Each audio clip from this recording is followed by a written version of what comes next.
Salut à tous. Aujourd'hui un épisode un peu particulier sur une sculpture également particulière qui retrace à elle seule l'histoire de cette chaîne YouTube. Aujourd'hui je m'attaque à Dragon Ball, et plus précisément à Sangoku. Et là, les puristes me feront remarquer gentiment « On dit pas Sangoku, mais Sangoku, espèce de grosse merde inculte de mes deux !» Et je lui répondrai « Tu as raison, fou que jeune homme. Cependant, je souhaiterais porter à ta connaissance, si tu veux bien m'écouter entre deux relations incestueuses, que lors de sa sortie en 1993, et oui, je suis vieux, notre petit héros à la queue de singe était nommé Sangoku, que ce soit dans le manga, dans l'animé, Ça alors, qu'est-ce que vous avez entendu? Sangoku et Krillin vont se battre dans le prochain combat? Sangoku et même dans les chansons. Quand le grand Sangoku, au cœur doux. Ok, la chanson c'est n'importe quoi au niveau des paroles, mais ça ne change pas le fait que tout le monde l'appelait Sangoku, et ce pendant des années. Et toi, petit occidental embourgeoisé, aveuglé par ton ego, nous fais chier une pendule pour une traduction de merde. Ah, c'en est trop là. Oh, wow, hey, sinon on dit Goku et le problème est réglé. Hein. Ou alors on vous demande à vous de nous dire dans les commentaires si vous dites Sangoku ou Sangoku. Mais revenons-en à la sculpture. Si je vous dis qu'elle est liée à l'histoire de cette chaîne YouTube, c'est que j'ai commencé ce projet à peine quelques mois après l'ouverture de Ben's Craft. Et c'est également un des premiers travaux que j'ai streamé sur Twitch. J'ai commencé la sculpture par le nuage. Ça permettra de donner l'échelle globale de la sculpture. Comme d'habitude, je crée un premier volume en papier aluminium pour économiser de la pâte et du poids. Ensuite, je donne la forme générale avec une première couche d'argile et là... ça ressemble à un gros spermatozoïde. Ouais, c'est pas grave. On rajoute des bosses un peu partout.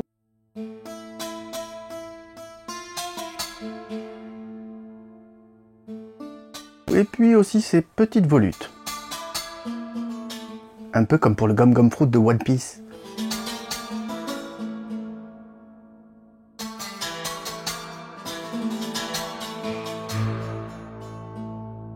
Et nous voilà au final, avec un nuage magique assez convaincant. À partir de là, je fabrique le squelette pour Goku. Je m'assure que les proportions soient bien correctes. Quand je suis satisfait, c'est parti pour sculpter Goku.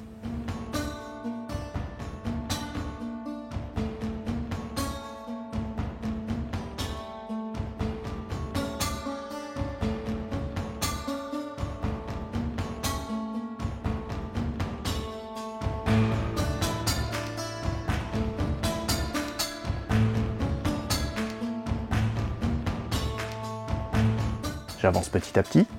Tout se passe plutôt bien jusqu'à arriver au moment de sculpter les mains. Là, j'ai bien galéré. Mais avec les conseils avisés des viewers sur Twitch, j'ai fini par arriver à un résultat pas trop dégueulasse. Après plusieurs tentatives assez catastrophiques, je dois l'avouer.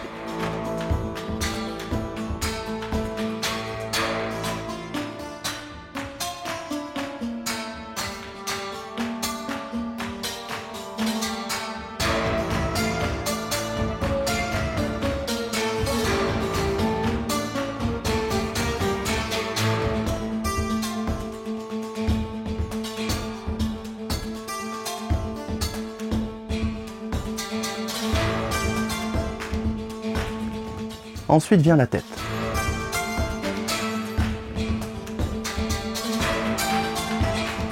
Et là aussi, grosse difficulté, les oreilles, auxquelles s'est ajoutée la forme générale du visage que j'ai dû rectifier plusieurs fois.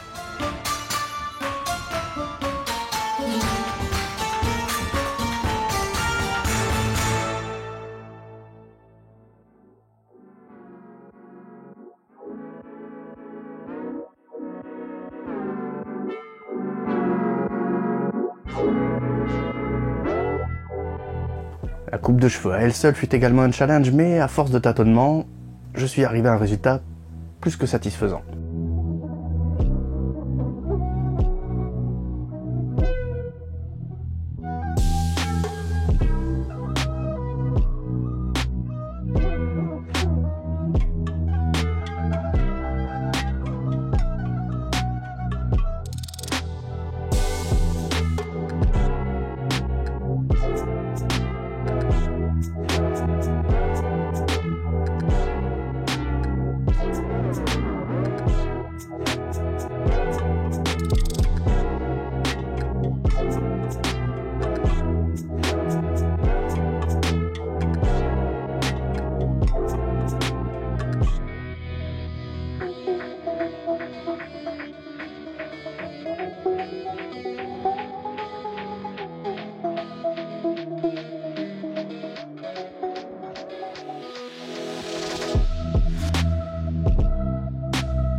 Et c'est à ce moment-là que ce projet va dévier de sa trajectoire initiale. Alors que je finalisais la sculpture en direct sur Twitch, j'ai été contacté par un de mes viewers, Hiroshi, qui au passage me met 50-0 en termes de peinture de figurines. Hein. Ah, je vous invite à aller voir son travail, tout est en description. Hiroshi donc m'explique qu'il serait intéressé pour peindre ma sculpture. Au vu du talent du monsieur, évidemment j'ai accepté, mais ayant envie d'en peindre une version moi-même, j'avais besoin donc de faire des copies. Et je ne me voyais pas du tout sculpter Goku en plusieurs exemplaires. Je me suis donc tout naturellement lancé dans la création d'un moule en silicone de Goku, chose qu'évidemment je n'avais jamais fait auparavant. Alors c'est parti, voici un aperçu rapide du processus de moulage qui m'a pris littéralement plusieurs jours.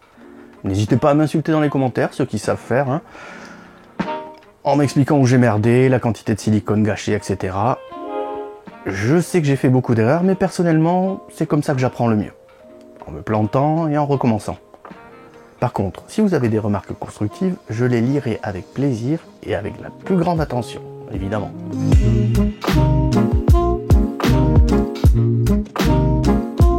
Bon, j'ai une réaction étrange entre la plasticine et le silicone que j'utilise. J'ai aucune idée d'où ça peut venir. Je testerai avec d'autres pads, genre Monster Clay, pour voir si ça réagit de la même façon.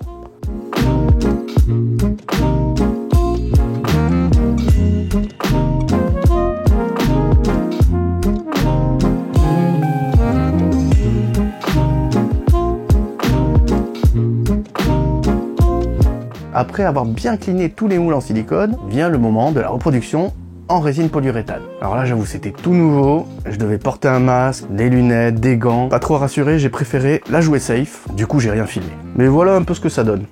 Hop, là j'ai une tête. Donc j'ai remonté une version complète copiée de ma sculpture que j'ai envoyée à Hiroshi. Encore une fois, allez voir ce qu'il fait. Tous les liens sont dans la description. Je ne sais pas exactement quand est-ce qu'il peindra le modèle que j'ai envoyé. Il y avait quand même pas mal de travail de retouche à faire dessus pour le cleaner vraiment et le préparer pour la peinture. Mais voilà, peut-être qu'un jour sur sa chaîne sortira la vidéo de la peinture de ma sculpture de Sangoku sur son nuage. Et à ce moment-là, vous saurez d'où vient le modèle de base. Bon, à partir de là, j'ai laissé mon modèle original en pièces. Oui, il avait fallu le couper en pièces pour le mouler. Et ces pièces séparées, je les ai laissées traîner pendant plusieurs mois. J'ai fait plein d'autres sculptures entre temps et je ne trouvais ni le temps ni la motivation de me remettre vraiment sur cette sculpture.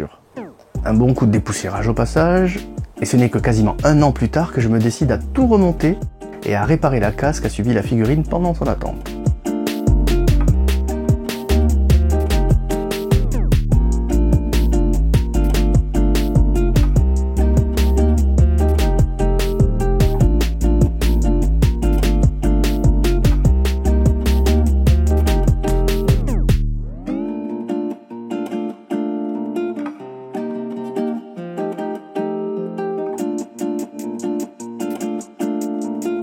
Et il va encore se passer quelques semaines avant que je passe à l'étape finale, la peinture. Et d'ailleurs, vous allez voir qu'avec cette longue période de pause, j'ai un peu perdu niveau skill de peinture. Mais ça va revenir vite. Oui, ça va revenir vite, oui. Ouais. Allez, une bonne couche de base partout. Sur le nuage. Et sur Goku aussi. Et je peux enfin attaquer avec les couleurs.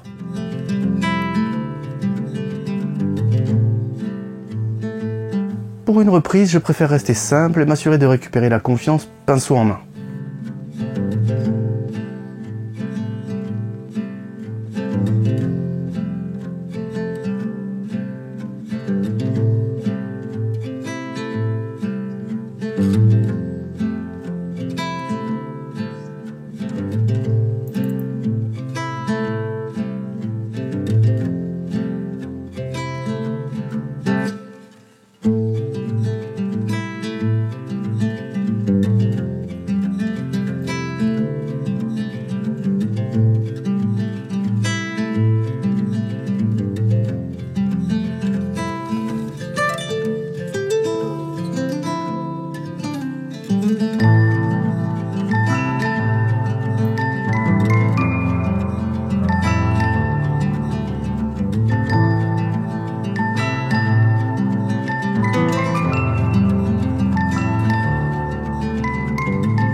Voilà, ça se passe globalement bien, mis à part 2 difficultés.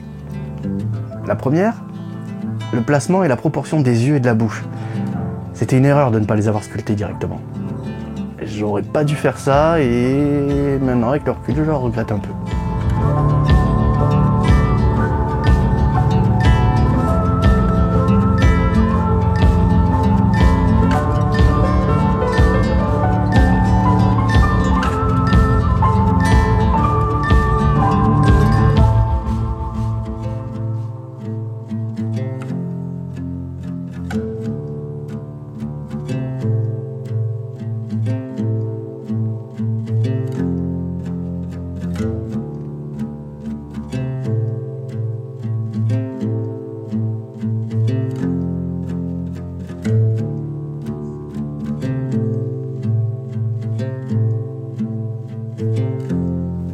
La deuxième difficulté, c'était le kanji, pour lequel j'ai dû m'y reprendre à plusieurs fois, et dont je ne suis toujours pas vraiment satisfait.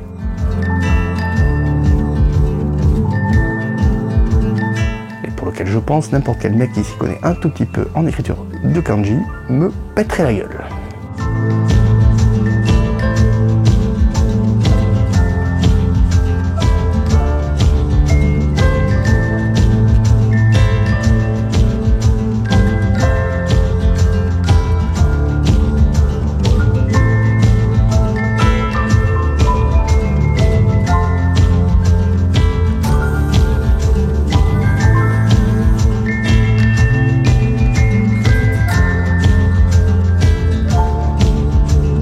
Voilà, il se sera déroulé plus d'1 an entre la première feuille de papier aluminium froissé et le dernier coup de pinceau sur cette sculpture. Ce fut un peu un accouchement dans la douleur, mais c'était important je pense de boucler ce projet pour m'en libérer l'esprit et passer à la suite. Je vous laisse juger du résultat final avec les images qui vont suivre. Pensez à vous abonner, à liker, à commenter, à mettre un pouce bleu si vous avez aimé cette vidéo. Sangoku sur son nuage magique, à la prochaine sur Benscraft.